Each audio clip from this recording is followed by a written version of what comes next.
trying to think here.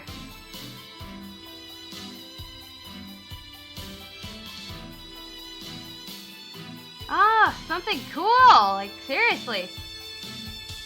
You know what? We'll just go with mine.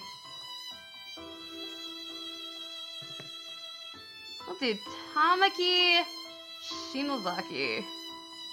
That'll work fine. We'll work fine. That'll be fine. Maybe. I don't know.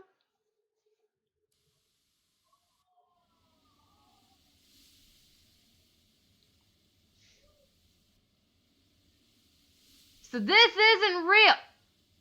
Nobody think that this is real. Pretty much what that's saying. Oh my goodness. Alpha episode. Oh, I've got a bad feeling. I feel like I've done something.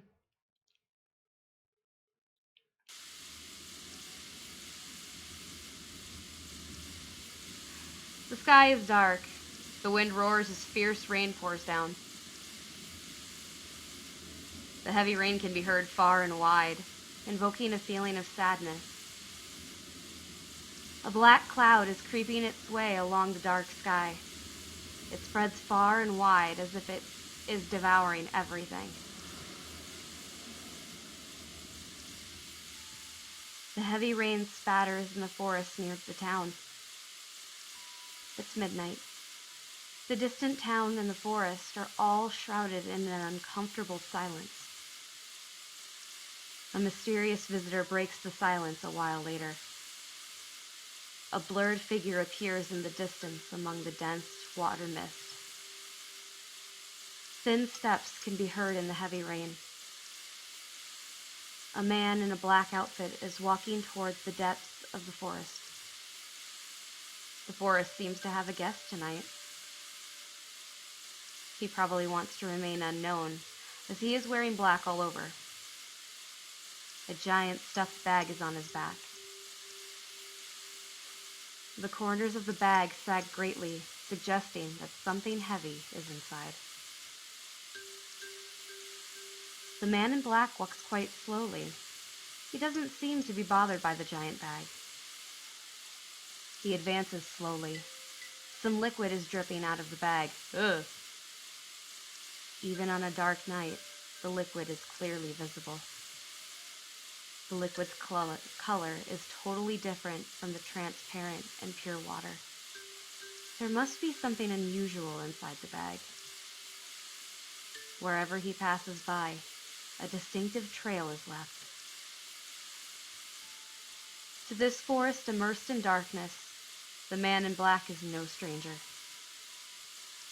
The heavy rain and muddy road keep people from trespassing. But he doesn't seem to care about the heavy rain.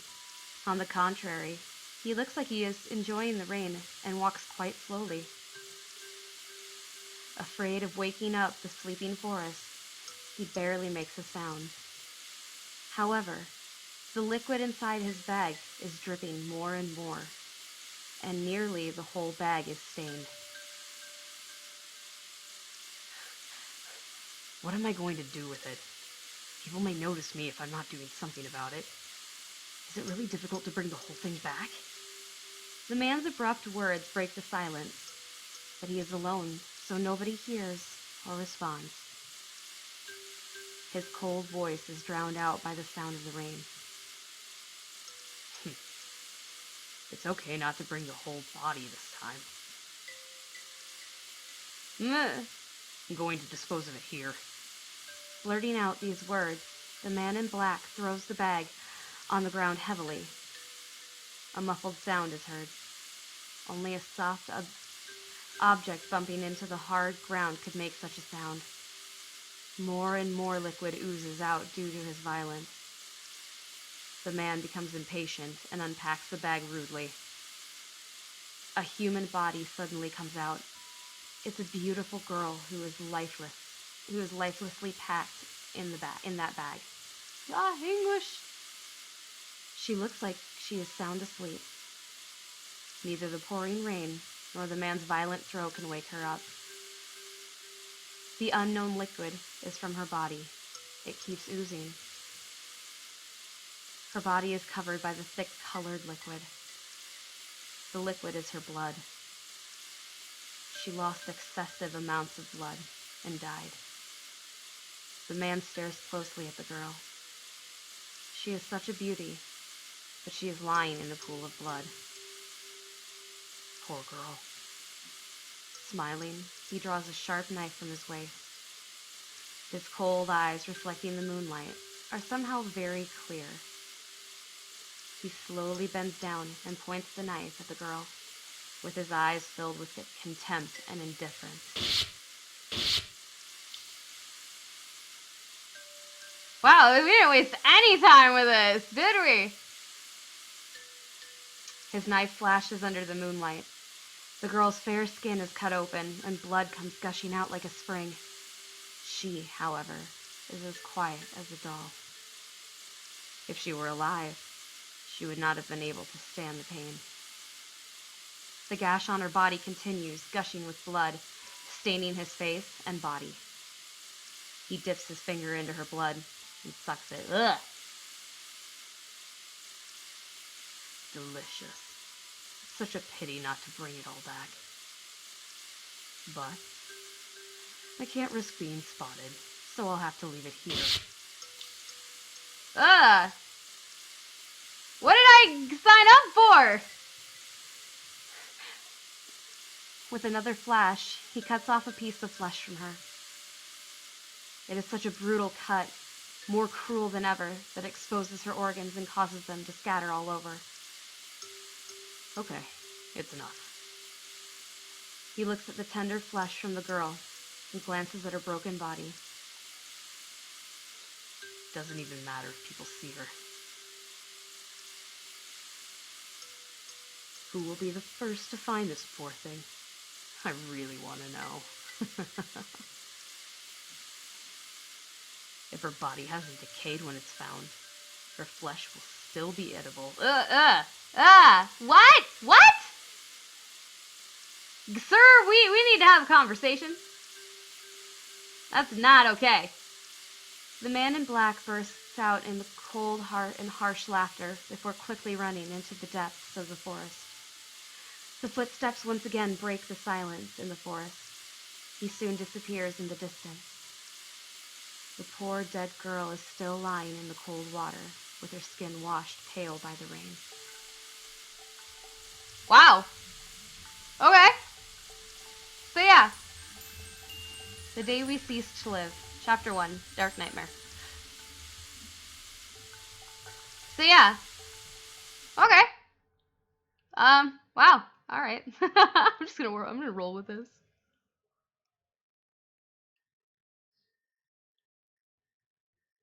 Game is saved. Okay. Give me a second, I'll read you in a minute. So yeah, for those of you who are just joining in, welcome. This is Notch, the innocent LunA Eclipsed Sinners. From what I understand, it's very much like it's similar to Higurashi When They Cry, if you guys are familiar with that anime. So we're gonna be kind of dealing with that, or I guess if you're familiar with the game, even too. I mean, there is a game for Higurashi, so you know that could be a thing too. Could have played it, I don't know, but yeah, so it's gonna be really interesting. I loved Higurashi. I was really into it. I enjoyed the theories and the ideas behind it. So when I saw some people who were rating this, comparing it to Higurashi, I was like, oh, this looks pretty good. So yeah, we're gonna keep going. Just to be a warning too, obviously there is going to be some pretty sensitive material. So if you guys are squeamish or weak of heart, I would highly recommend not watching this. This is not for you. You've been warned. I'm alone in a strange and gloomy corridor, and I can't remember how I got here and what happened to me.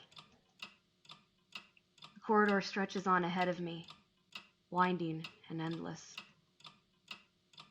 There are countless doors to the dark rooms on the sides of the corridor. The air is filled with the suffocating smell of blood that seems to come from those dark rooms.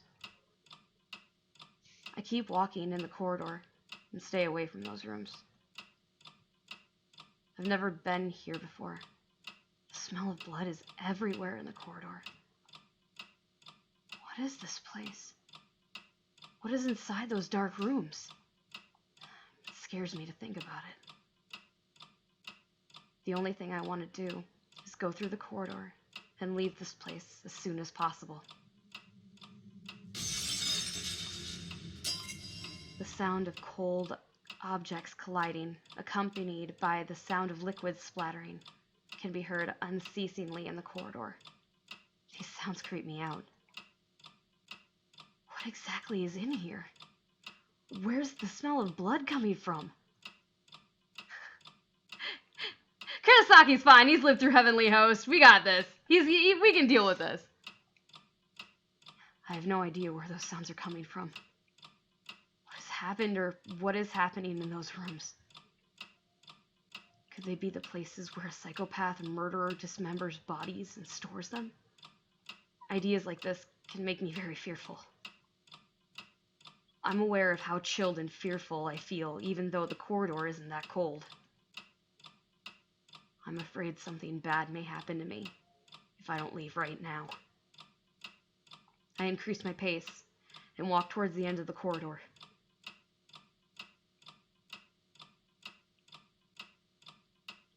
I don't know how long I've been walking. I just focus on the path ahead. It seems to take forever to go through the corridor. When I look around, I find myself in a different place. I can tell that I didn't stay put or keep going round in circles. At first, I was able to see sunlight through the windows of the corridor. Now, it's pitch black outside the windows. So I can tell that I've been walking for a long time. But the long time I've spent walking has all been in vain. As up to now, I'm still trapped in this endless corridor. I came up with the idea of leaving this place through the window, but when I opened it, the only thing I saw was dazzling sunshine. Everything I'm looking for, flowers, plants, trees, buildings, even the ground, is nowhere to be seen. I don't know how high I am off the ground. Normally, no matter how high the floor is, flowers, plants, and buildings on the ground can still be seen. However, looking out from the windows here, I saw nothing except the deep blue sky and golden sunshine. I keep wondering, how is it possible as I look outside the window? I don't dare to think about what might happen to me if I jump out of the window. Excuse me. So I have to give up on the thought and stare ahead and keep walking. As long as I don't stay put or retrace my steps, I eventually will get to the end of this corridor. Although, the corridor isn't straight. It's the only road in sight. I have two choices. One is to go forward, and the other is to turn back. However, going into a walled-up room is pointless and beyond discussion. So, I believe I can reach the end if I go along.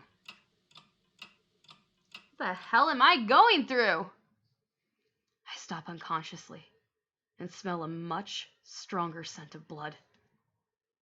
The smell is too strong to breathe. But nothing happens.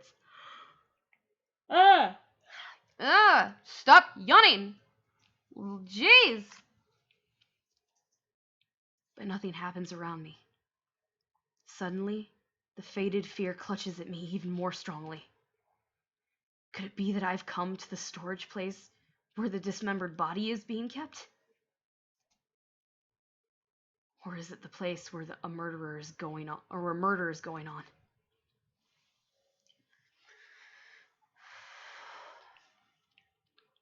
Suppressing this horrible thought, I find cold sweat breaking out on my forehead. The sweat deepens my fear. I stand